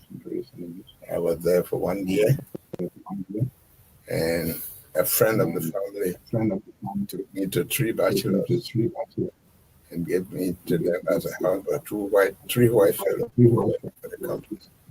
So in the morning, when the workers are going to work, I will join them. I will leave my books in the car, go to a bachelor's house. They will come to work, they'll clean the house, the bed, carry their clothes to the laundry, and come back to school. After school, come back there, stayed with them, brought their clothes. They used to eat at the mess hall. And that mess hall, I would take their glasses and speak in the night to wash them. But the real intent was not to wash the glasses. When I went to wash the glasses, that was when some of the my tribe people there would steal some of that bread, put water in it, and I put it in the bucket, and that would be my food. I did that until I completed the 8th grade, then came to Monrovia to live with another man, Joseph Johnson. At the time, the police used to pay $22. And so it was coming time to find 2 lying on the same bed. So Joseph Johnson and his friend Jim Bobode, they were on the same bed, and so I have to manage on the floor. But I intend to go to Lab High. I started school, but again, it was difficult because to go to school, you need to eat, you need several things. So I dropped out, and I had to go up country again. And then I had completed the 8th grade, and I had to take a teaching job at the Swedish Mission School in Foya. But then I decided I was still come back to school. So from there, talked for a while, and came back. For some reason, I didn't choose any other school but CWA. But the reason was I had somebody there that was a little bit related to me. I got there to take the exam. It was $2. I only had $1. But somebody gave me $1. And we were only two that made it for the 9th grade. Schools used to close in December then. You worked so you could find a little job up to March. But then now that I took the exam and passed, I needed to think about how to go to school. On Broad Street, there was Rivoli Cinema. They have 3 shows a day. And so some friends encouraged me to go there and look for a job. I got there. The guy asked me, how much do you want to pay? I said $75. Before the word came out of my mouth, he drove me. You were aiming too high. So I had to go home, repent, and I wrote a letter to apologize for asking for that kind of big money. And I brought the letter to him. He said, I will give you $36. And I used to go to work from 3 o'clock. The last show ran up to 1, from 3 in the afternoon. And I got there. Then I had to borrow money to buy my black shoes as a waiter, to buy my socks, my black pants and bow tie and white shirt to become a waiter. I got there, I met one Samson, and he told me, because as a waiter, you will always expect little tips when you serve people. I got there, Samson said, you're not going to be a waiter. You'll be in the kitchen to wash dishes. So I had another challenge. The only time I did a little service was when Samson was not at work. We were then living on Front Street, 3 of us in the room. So after work, I used to walk. Those days, Maria was pretty safe because they were 1 o'clock and then I go home. But then I couldn't work in the night and go to CWA in the day. At that time, CWA was one of the best schools in the country and very challenging. So I decided to quit the job. And that was Uncle Reed, William Reed Dennis. And they helped me. I got a janitor job at CWA. At CWA, I was janitor, $14 a month. We had to pay rent and live on it. Then, later on, they moved into the library. And later on, one Dr. Kerr from Nimba used to work in the business office and go to school. So when he graduated, he and Marcus Matthew, then I was given a chance to work in the business office. So if you hear Charlene say, I have the mother, as a student, I used to work in the business office. You mean the running mate to the CPP Standard Bearer? I was there, Esther Barkley. The former Chief Justice, Gloria Scott. So I was there. I was in the business office selling uniforms to students, selling books to students, and we all were attending classes. So in the morning, I'll come open the business office, collect tuition, do this, we go to class. That time was Oreo. In fact, by the way, we used to buy from Gorilla's Weeks. He even asked me to work for him because the way we were working at CWA, he got impressed. Oreo, we used to buy the uniform, sell it. So all of these people, whether Night Baker, Siwa Cooper, I sold uniform to them as students. We all went to class. But at CWA, later on, I went as a chaplain of the class. Then from there, senior senator. At that time, we used to have 2 senators per class. And I went again to be president of the junior class. When we got in the 12th grade, I was elected as president of the College of West Africa Student Government. a janitor, a waiter, man. From there, yes, I went up. Then also at the boys' dorm, I was the head of the boys' dorm. Honorable Francis Cappe, who is now, who is the uncle to Snow. He was my deputy. But because I knew who I was and what I was about, my social life was very poor. I didn't go out. I lived at the dorm, especially when Mr. Dennis allowed me to move to the dorm on half scholarship. One thing I did, the day I went on the dorm, I knelt down. I said, God, if I ever leave school again for any reason, I will never come back.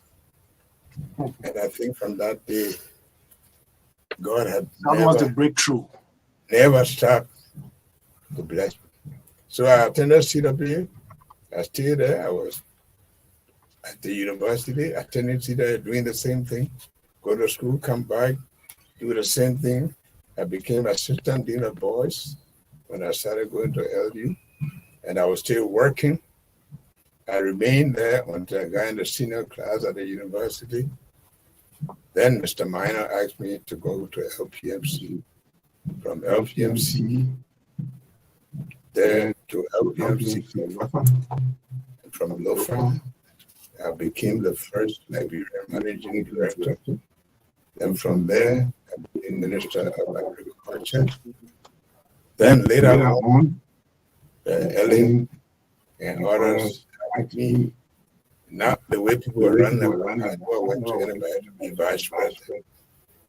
It was Clown Park, Situma, the late Victor Lamin, Countryman, Nabala.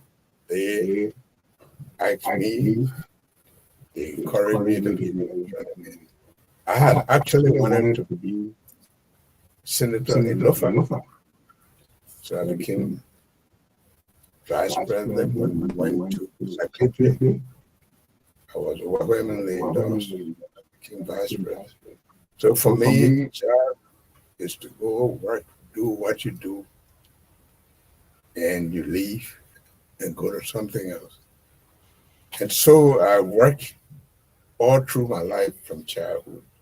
I worked for everything I am, and God has made it possible to do all of those things. And I can tell you, I work all my life.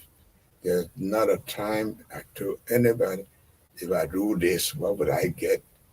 I don't care. I live on what I do. As managing director of LPMC, I told my wife strictly, you don't even go there to go borrow pickup.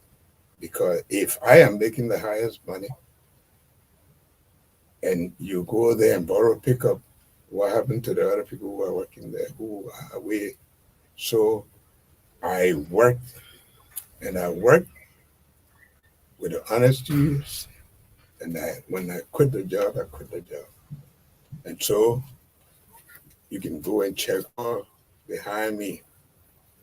I'm not associated with taking government money, corruption. It's not part of me. But I've never stopped being blessed. That's one of those things. So that's my early life, and that's much of the detail. So I sit here, and people ask me, oh, why are your children so tall? I say, well, I never had breakfast to go to school. They never went hungry. I never drank milk. They drank milk. I cooked food. They never did.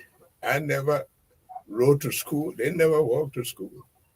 And so there's a big difference between us because I got first, self-read, and that's the Joe Walker. Okay. So before you I'm just coming to you. When the former vice president was explaining between what Sanga in Lofa and up to Bombing Hill, I hope I got you rightly. I mean, originally, are you a Bwakai, or I mean, you live with a Bwakai? Come again? My aunt's husband was Bwakai, and traditionally, when you live with people, they expect you to adapt the name. So what's the name of your father? My father's name was Bunda Tamba. Bunda Tamba. Okay. So you hear Tamba, the coin Tanta, Bunda Tamba Yamba. Okay. Tamba Yamba, my grandfather played some special music for the Polo Society. And for the dancer there, they wear some skirt. In Kisi, they call it Yamba. And because he was that drummer, my father was the teacher for the dancers. He wore the Yamba, and so they call it Tamba Yamba, and that's the name. So if I were to have used my father's name, my name would be Ada Joseph Yamba, but Tamba Yamba. And I live with a broadcast, and so I'm a broadcast today. And let me come in through your sojourn, education, your acquired education was very tough, especially like you just mentioned, going to school without breakfast. Is there any special lesson the young people, our generation, can learn, or we want to teach them from your story, educational wise? Well, the only thing about it is that people must know that going through life is not an easy task. If you're fortunate to be born with a silver spoon, fine. But you must always know that God brought us to this earth. If you want to be somebody, you have to work hard. If you're not born rich, you got to. I went to see the bill. I used to stand there and see students pack car, those is American car, and I would wonder, I said, you need this car with this young man or this young lady, and nobody would ask for it. But there were those who were born fortunate. So if you're not born fortunate, and even the day at which you were born, your parents died and you have to live, you have to be determined to do so. Wow, what a humble story, and we love to do this one most of the time. The first time I heard this was in 2017. But about it there, Dr. Malakwa, yes. So you Google, you'll see that from Foya to the capital. Yes, Dr. Sapi Malakwa. Okay, so let's transition now, Ambassador, to the reason for this year. We are in elections already. We are in the eve. We got 50 days to go. That's less than 3 months. I'd like to ask you, what are your chances? For God's sake, you missed out narrowly in 2017, and you were, in fact, you conceded so early when the results were being announced, and you made a statement. The takeaway for that statement was, it is not in your name that one drop of Liberian blood will touch the ground. You conceded, and people congratulated you. And then we move on. Now we are in another election year, second try. Tell me your chances this time around. Well, I was in a very difficult election, but I was provided resources. I was in an election that was not backed by my principal, who had praised me all through, and that is documented. I mean, Joe Walker was the person that could walk in the dark way. That was not, Joe Walker was taking a look at it, but we saw that she was distancing herself from me. And I know when the incumbent is not in your favor, they're not a candidate. And we knew the Liberian people at that time, the young people, this feeling about where. I knew when I went to meet the ECOWAS people at the hotel, the number of youth that were in the street. And for me, Liberia was more important. I know that the Connor who was with me, they sat there when I wrote, when I was going to deliver the speech. Oh, you can't do that. You can't do that. I said, Jesus, I mean, Pilate asked the Jews, who do I deliver to you, Jesus or Barabbas? I said, they chose Barabbas. So let them say Barabbas. Today, nobody has to tell you what we have. Because Liberians, they wanted to be convinced. I think we always, and I'm happy that we're doing this. We always want to buy pig in the bag. They don't care whether they know about you. They just fall in love with you. But you're talking about country. And I didn't want to, because the Euratom, we can put 15,000 people in the street. I wasn't going to put 15,000 people in the street to kill people, because people were armed at Coca-Cola factory. They were there waiting. Was I going to allow destroy this country, kill people because of me? No. Let them see it. And believe you me, I think that country at that time I won't be living. Because even if you are going to the street, God say we are going to put down. So God say let them see. I think by now they will become the decision they made at the decision when it was the right decision. Before Clarence or Nat comes in, did you feel cheated? Let me come with supporting statement. Unlike you, George Weah didn't concede in 205. Unlike you, Winston Thomas didn't concede in 2011, but you conceded. And you said you look in the crowd and saw the young people. They got a feature, but they chose Barabbas in quotation. So I'd like to know whether you felt cheated and the numbers were in your favor, but you didn't want to cheated for it. I felt that there were a lot of violations that were documented, but so be it. I mean, that is part of history. I didn't want to go into that. Then at that time, that was the feeling of the young people at the time, and we didn't want to work against that. So we said, let it be so. So that history will charge us. Yeah, Clarence. Mr. Magdalene, you served a lot of privileged positions in the country. LPR's LPMC managing director, Minister of Agriculture, Vice President of Liberia. Why a Wakai for president? Why Wakai for president? Well, you know, I have a feeling for this country. 196 years. Who are we? What are we known to do?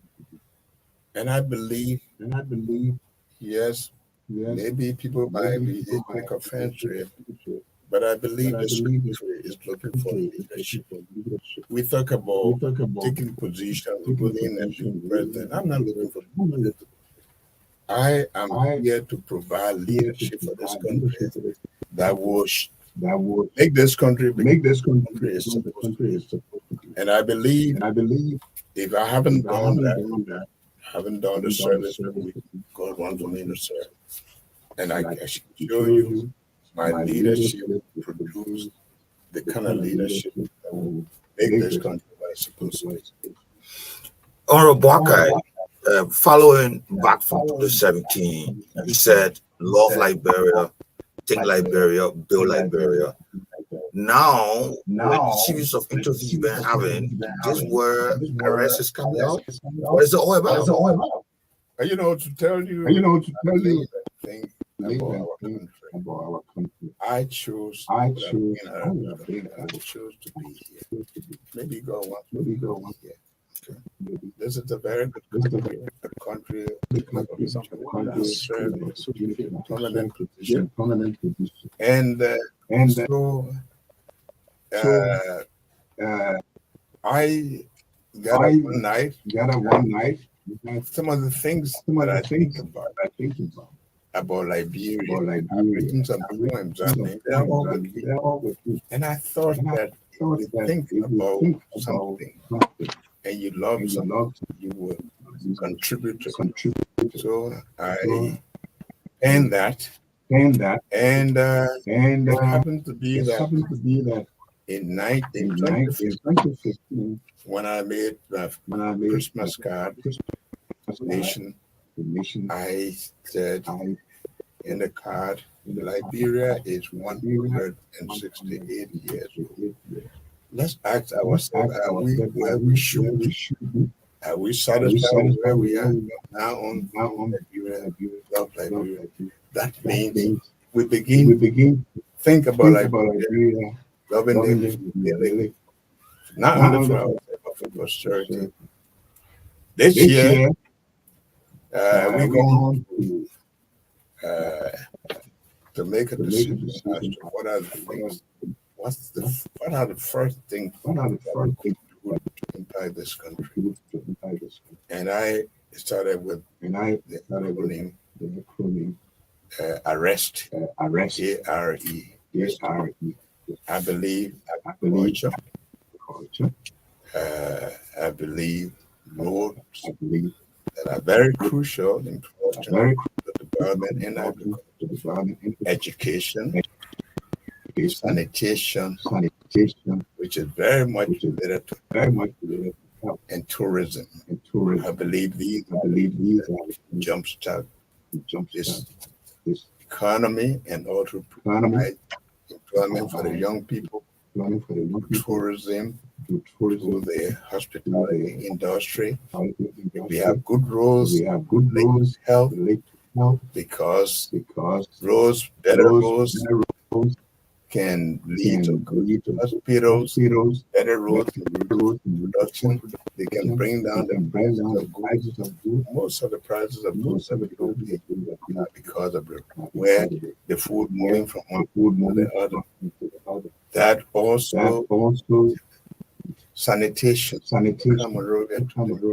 the field that we live in. We are not in position to provide curative medicine, but with good sanitation, our people can start to live healthy life, and then we can provide education. Because if you don't have the road, you ask somebody to go to Guayama right now to go supervise, they will sit right here and write a report because of the road condition. So ARREST in very nutshell will tell us some of the things that we need to do immediately to begin to improve the condition of our people. Okay, so Magdalene. Yeah, let me come in. Yeah, so Ambassador Boakai, you considered in 2017 because you didn't want bloodshed. And then you also signed up to the Family Peace Agreement. Well, then the other day I followed you and you said nobody has a monopoly over violence, and many Liberians felt very disappointed by that statement. You care to make clarity on that? Very well.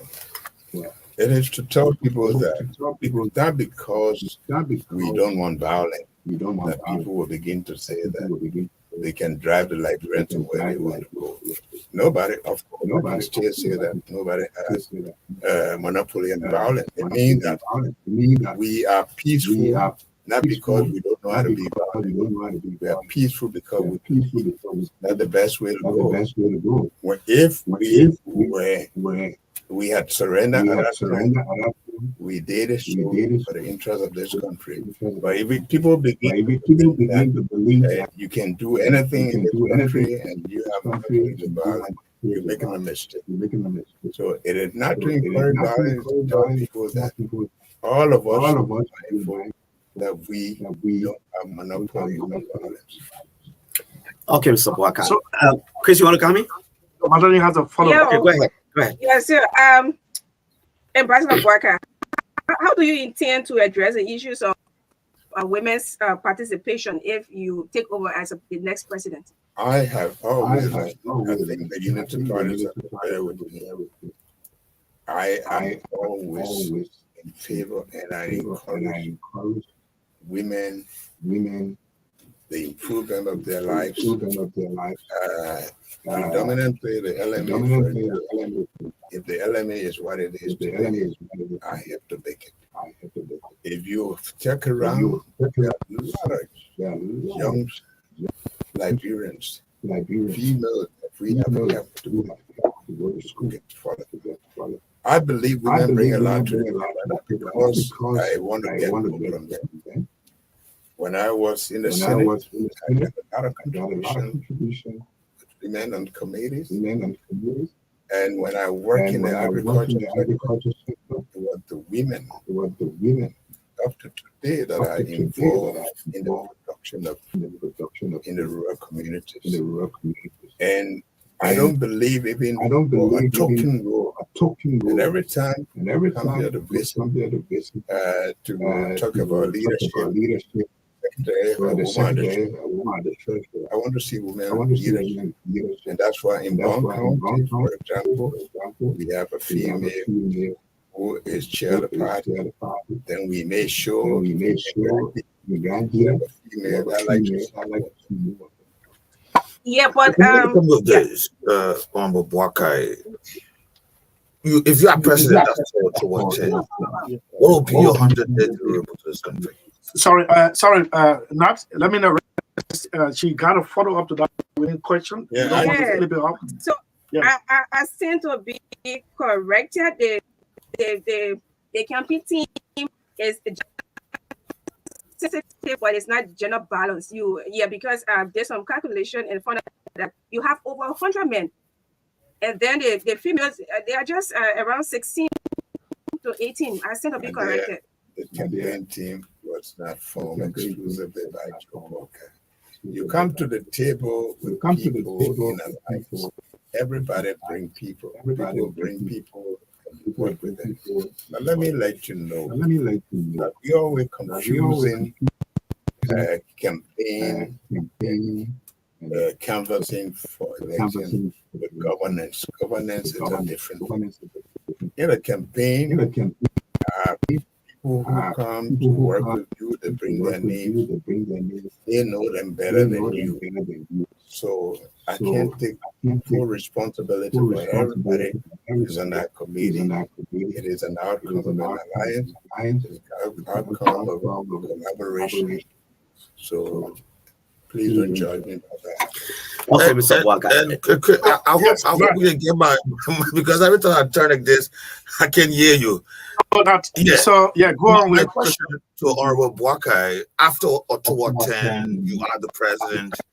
100 days. What will you do for this country? One of the problems I see in this country is first and foremost the difficulty in people even accessing their own major. Right now, I don't go to Lofa. To the southeast, have difficulties. And one of the things that contribute to the price of goods, to the commodities, is the road condition. And I have said, among other things, that doesn't mean that you just going to make sure that people should have access to their county. The major the South, that in 100 days, one makes sure that everybody can in and out of those counties without hindrance. It's not going to be paving the road, but to make sure the letters will move. Today I won't go to the can't go to the training season. And in the 100 days, you're going to make sure we start dealing with the cleanup, some of the plans that are outgoing leaders tell us what is it, just what is it, and left everything with they will be ready to lead everything with incoming people. We want to make sure we are sure that the government in the making want to make sure that many other things will be things to do to start putting the house in order will be the budget. I make specific reference to people reaching out, being able to on the road, because that's a difficulty you have everywhere. We want to remove that. But there'll be a lot of things that align. We already got that. Okay, Mr. Boakai. every time you talk, you seem to be so passionate about roads, connectivity across the country. You serve as vice president for 4 years, and our constitution provides that the vice president is the president of the Senate.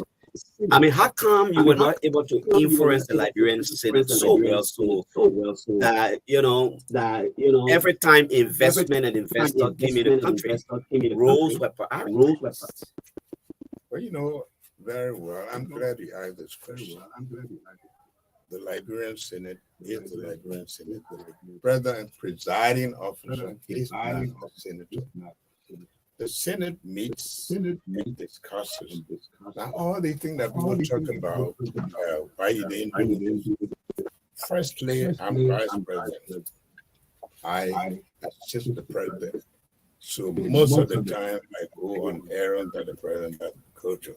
But apart from that, the reason you have a president of the Senate is to preside so that the pro temp himself or herself, who is the senator, will go and debate. And so you are not there to influence the discussion. You are not there. And every document they put on their desk, whether you like it or not, the senators are the senators. They are the ones who decide for the Senate. It's not the president of the Senate. They say there in a very convenient way that you participate only when there is a tie. We never had a tie. The president of the Senate of the United States is helpful to their parties when they come for a tie, but she is not the one who debate. She is not the one who decides the budget. Even myself, my budget is decided by those people. For one example, in fact, Senator Johnson was telling one time they brought my budget, it was so lean, and they wanted to increase it. I said, no, it came from the executive, let it be so.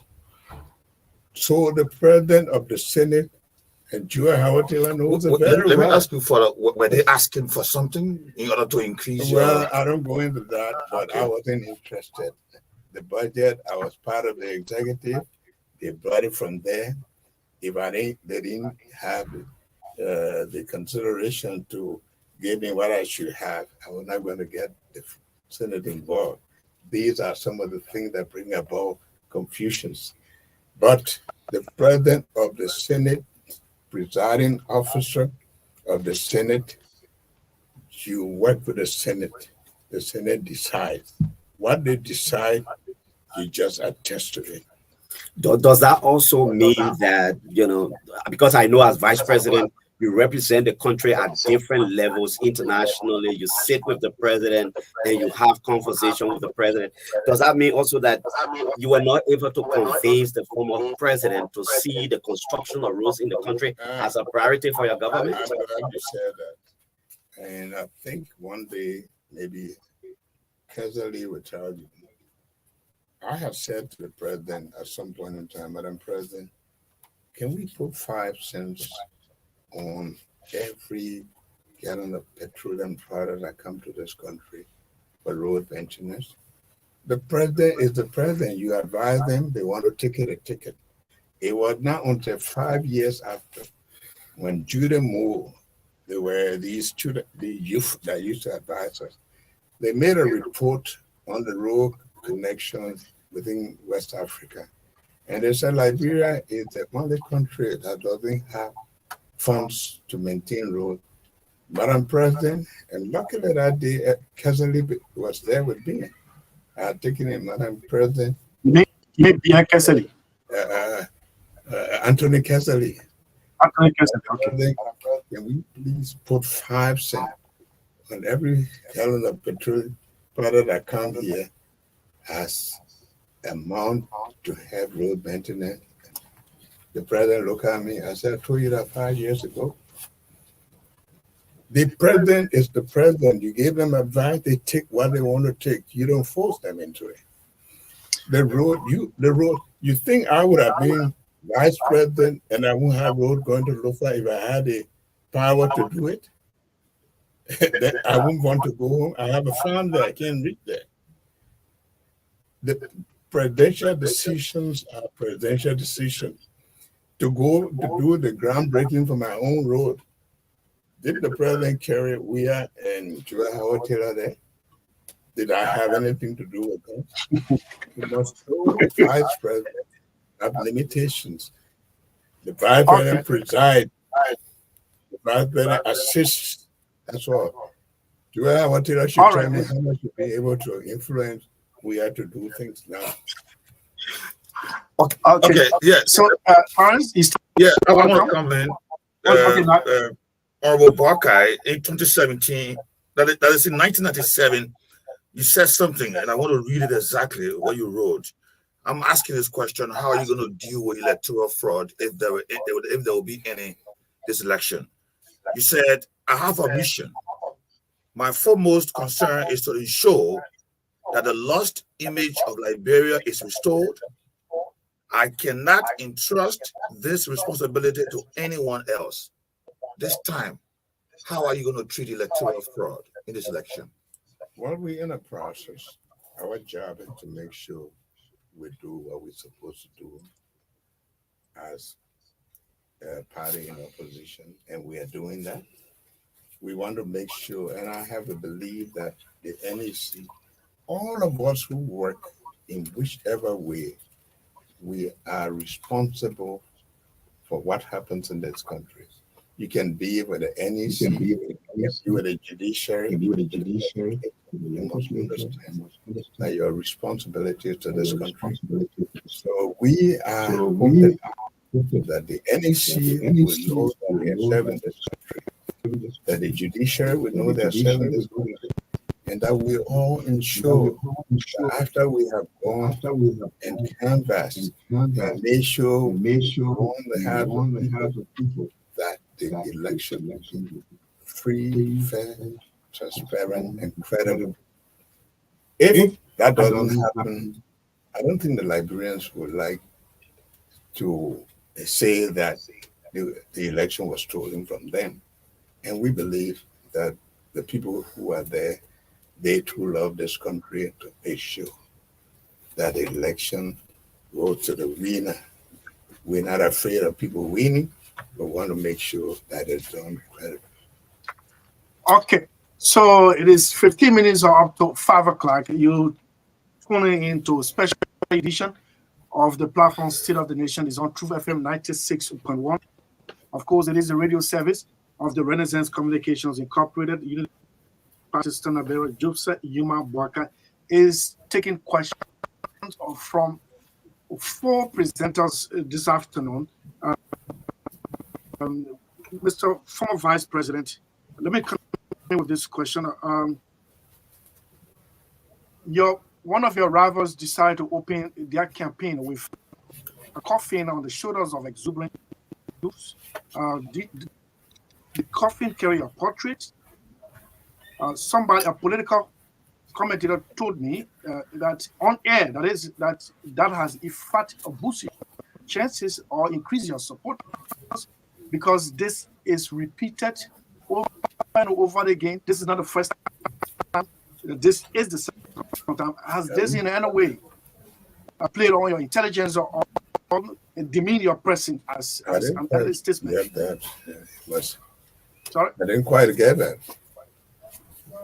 Okay, one of your rivals, the CDC, this did a campaign on August 5 with a casket on the shoulders, young people, and a political commentator told me, but analytically, that has increased your support base, because repeated mistakes sometimes, especially against somebody, sometimes give the president leverage.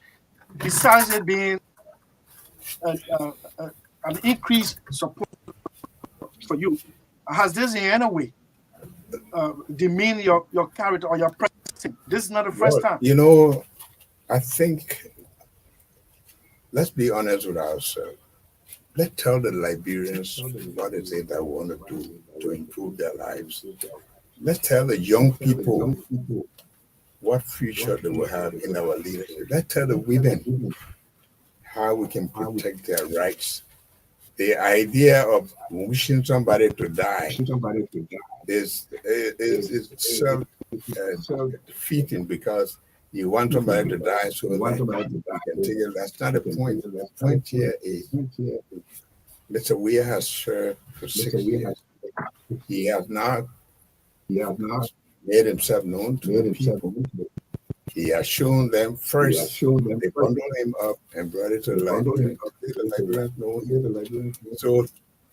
So suggesting my death and seeing me everywhere, that's left to him. This campaign, we intend very, very decent. I tell the Liberians what we want to do for them. So whatever you do in a campaign, either push your own image or you work against it. Okay. Mr. Walker, thank you. You said in 2016 or sometimes in 2017, during the heat of the campaign period, that you, meaning at that time, your government, the Unity Party, squandered some of its opportunities. Your critics say that statement was part of your effort to shy away from some of the failures of your government and something that you were just ungrateful to the government you said. How do you respond? Well, you know, I am for the fact. I know our government did well. We did a lot of good things. But I'm saying that we could have done better. We could have done a lot better. Was the first female president of Africa. You are, she was the darling of the world. Whatever you do in life, you have good, better, and best. You have to admit, and the president herself will be the first to admit that there were a lot of things we could have accomplished that we didn't accomplish. And there were opportunities. One of those opportunities that I talk about is that we pay tuition for students, for young people coming out of the war. We have been aggressive enough to put into place good vocational training, good programs that have dislodged most of the young people that followed. We have made them better today. When Nancy Pelosi came here and said, Ellie, you let the world like Liberia, I will make up for the electricity here. There are things that we could have done better. The first 6 years, we did very well.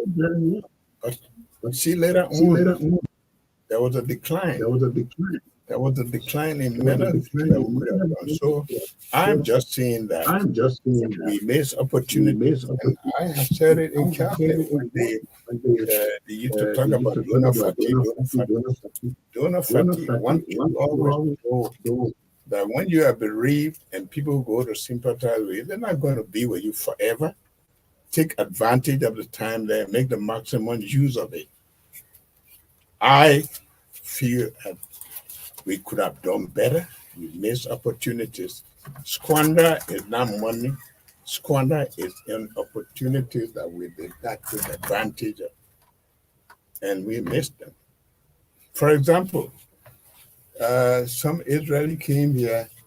They wanted to align themselves with our transport, something here. They said they had 30 buses, Volvo buses, to work with us. I talked to the president several times for us to take. At that time, I was in charge of the national transport to take advantage. Oh no, the people, they should have helped with the mansion. They didn't do it. But these were investors. If they had come to work with the transport, they will help us improve it, the maintenance. Not until those people sold those buses to the Libyan, and she heard about it. She said, now that Libya is in crisis, I know those buses will be gone. I said, we had a chance, we didn't do it. You miss opportunities, and you could have done certain things and you don't do them. I say that, and I will never repent for that, because with Barker being president, 12 years, we could have taken advantage of a lot of opportunities, because that time was the time for us. At the time, everybody saw us first female president of Africa. Everybody was willing to do things. I was not the president, but I know the president would say, in my own way, I did all of what I should have done to keep in my lane, to make sure that I contributed to this country the way I should have. Maybe this is my final note, then I just get it. So, former Vice President, tell us in a few minutes about practical policies, steps, or actions that a Joseph Boakai government will ensure against the fight against corruption in Liberia. As I go around, I look at things. Here, everything is a hidden again. I look at other countries. Even when you talk about, you go to JFK, it should be posted there. What are you people supposed to pay to get treatment? For example, we had a water, we used to, before we had all this, we had water free on Dupo Road. You went there, it was the discretion of the people there to tell you how much you're paying. In Liberia, you don't know what you're going to pay for something. You don't know who you're going to run into. You don't know how they're going to grant. We have to be transparent in our dealing with our people.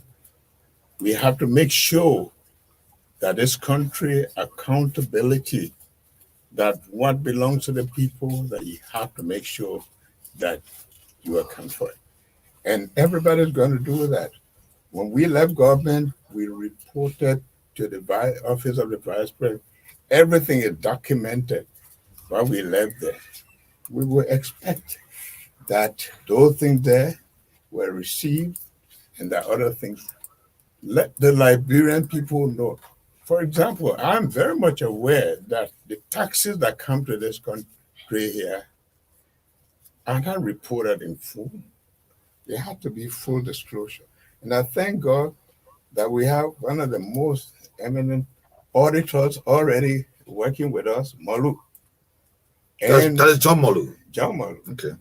To show you that we are about business, to make sure that this country becomes transparent, that the benefit of this country will trickle down to this one. How will you want to tell me that you work in the government for 5 years and you have 16 houses you got hurt? What is it? Don't you want to tell me how much you are earning and how much that money you're spending? You think all these young people out there to hail you for nothing? They stand in the street. They want their life to be improved. Tell us how you got there. And let's make sure that we run a country that benefit the rest of the people. That's what I am about. Okay. Yeah, Clarence. So Chris. Yeah, it is 5 minutes or up to 5 o'clock. We thought we could take calls about. I've just been told that due to the former vice president's schedule at their headquarters, they have to rush out. We sign off at 5 p.m. In the next 5 minutes, Mr. Obaka, you want to give us a parting comment as usual? What we do? What I want to say to the Liberian people, let's examine ourselves. Let's look at our country. Are we proud of ourselves? Are we proud of where we are? Forget our personalities. This is a campaign about improving the lives of the people. This is a campaign not talking about how old you are, who you are, bring development in this country. And then the Liberian people make sure this time around they get a leadership that cares for them, a leadership that has a track record, a leadership that is capable. This is nothing about Joe Boakai. It's about this country and the future of our youth. And I want to say to them that leadership is around, and we are very committed. All my life, looking for opportunity to serve not necessary to be president, but to serve this country, so that we can show that this country can be a better country. All of us will be proud. That's the only reason I'm there. Other than that, I shouldn't be here. Thank you so much. Friends, before we sign off, meant 176 instead of 179. I think 176. Thank you so much. I needed you to clear that out. It says these are political. I'm not going to say that we have taken 27 million people out of poverty in a country that have 5 million people. You read? We have 7 million out of the population is at 5. They slip of tongue anyway, like yours. All right, thank you so much. The campaign extends all the way to October 8th, and let's see whether you can make a comeback. Thanks so much for honoring our invitation. Believe me, I'm always happy to make the librarians know what I have in my mind. So I'm very much grateful to you for the work you do. We're organizing this. We're organizing a debate, and any debate that doesn't call in, I'm not coming to it. That's what you're gonna see. Yeah. Anyway, Clarence and Nat, thanks so much for joining us. Maybe 1 minute each. Okay, let me say thank you, Chris, Clarence. Let me say thanks to Honorable Buckeye. Is a history-making moment for the Liberian people to gain where they can listen to their leaders. So I'd love to say, Liberians, please decide, check whosoever, 20 candidates, decide, and so that come towards and you can make a decision. Chris, let me say it's a wonderful moment for me to be on the platform. Thank you always, and let us do this together. Well, Chris, thank you. Thank you. It's always good to be here. I look forward to extending an invitation to the Vice President appearance on the Morning Rush. But I thought this was wonderful, and I hope we will have more of these kinds of It's always good to be at Truth. It's always good to be at Truth. Thank you. Thank you so much. Yeah, I gotta say something. Yes, please. So, Ambassador Boyka, it was very great having these conversations with you, and I. Yeah, I didn't get it.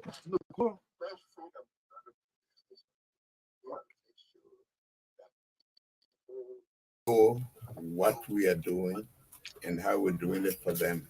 Nobody will stop that. All right. Thank you. Yeah. Thank you so much. We'd like to also say thanks to Arthur Masakwe, who himself is the technical advisor to this platform. We'd like to tell Patrick Horner, Amos Twe, Robert Made, all of them arranged. In fact, I kept in contact with them for the ambassador's appearance. That's how we go on this edition of State of the Nation. Tomorrow, hopefully, very close to having Mr. Bernard Ure on this platform on 96.1. Of course, it is a radio service of the Renaissance Communications Incorporated. This is the theme song we usually say goodbye with. Let freedom ring.